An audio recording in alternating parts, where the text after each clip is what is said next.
Ok, xong group chụp số cái đôi chia xóa cùng một phần này mà can video thay mày. Ní cái chia tôi sắp iPhone 13 mini bông bồn. Xem mẹ bông bồn mình chụp nón chụp cái tha và hai chiếc đại bàn thọp cắn cái đôi chia tay salabon ta đông chụp một model iPhone mini rồi bảo Apple tê. Vì cái chia tôi sắp đó là bông phốt môi này trong bây giờ này to làm đóហើយmà sân ní cái nơi ad sân tại cây sập 9.9% tại mà đồng. Mà sân ní cái nơi emហើយចំពោះ storage 128G ជាប្រភេទម៉ាស៊ីន KH code មកពីប្រទេសកូរ៉េដែលដំណើរការក៏ដូចជាការតេស្តសាឡបងតទៅជាមួយនឹងការប្រើប្រាស់របស់ខ្ញុំផ្ទាល់មួយរយៈនេះគឺឃើញថាវាគឺជាទូរស័ព្ទដ៏ល្អបំផុតមួយសម្រាប់បងប្អូនធ្វើការពិចារណាផ្ទាល់តែម្ដង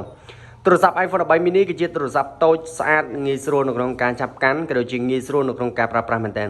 ទូរស័ព្ទនេះចាក់ស្ដែងថ្មវាដូចជានៅខ្ទង់ 80% ក្រាស់អញ្ចឹងវានៅអែមហើយសម្រាប់តួបងប្អូនឃើញចាក់ស្ដែង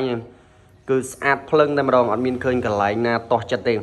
ហើយនេះគឺជាទូរស័ព្ទដែលខ្ញុំស្រឡាញ់ក៏ដូចជាពេញចិត្តបំផុតទៅជាមួយនឹងការប្រើប្រាស់ដោយសារតែវាមានរូបរាងតូចស្អាតខ្ជូតហើយងាយស្រួលនៅក្នុងការក្តោបកាន់មែនទែនម៉ាស៊ីនវាគឺអត់ចាញ់បងធំវា iPhone 13 ទេវាប្រហាក់ប្រហែលគ្នាទាំង software ក៏ដូចជាកាមេរ៉ាបងប្អូនឃើញជាក់ស្ដែងហើយគឺអែម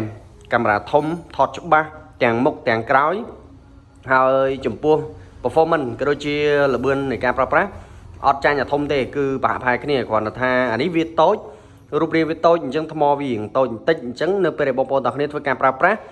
គឺវាអត់សូវកាន់ខ្លាំងដូចបងធំវាទេតែបើនិយាយទៅទៅនឹងការប្រើប្រាស់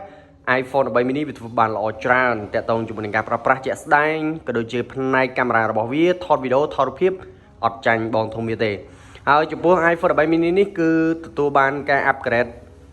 ទៅលើ software ដូចធំដែរអត់បញ្ហាទេសម្រាប់ការប្រើប្រាស់អញ្ចឹងបើសិនជាក្នុងករណីបងប្អូនទាំងគ្នាមានតម្រូវការទៅជាមួយនឹងការប្រើប្រាស់ខ្ញុំមានពណ៌បៃតងមួយទៀតបងប្អូនទាំងគ្នាអាចធ្វើការពិចារណាបានដែលតម្លៃនៅក្នុងពេលបច្ចុប្បន្ននេះគឺ$289សម្រាប់ storage 128G អីវ៉ាន់នៅស្អាតភ្លឹងអញ្ចឹងបើសិនជាក្នុងករណីបងប្អូនមានតម្រូវការទៅជាមួយនឹងការប្រើប្រាស់ទៅលើ model mini របស់ Apple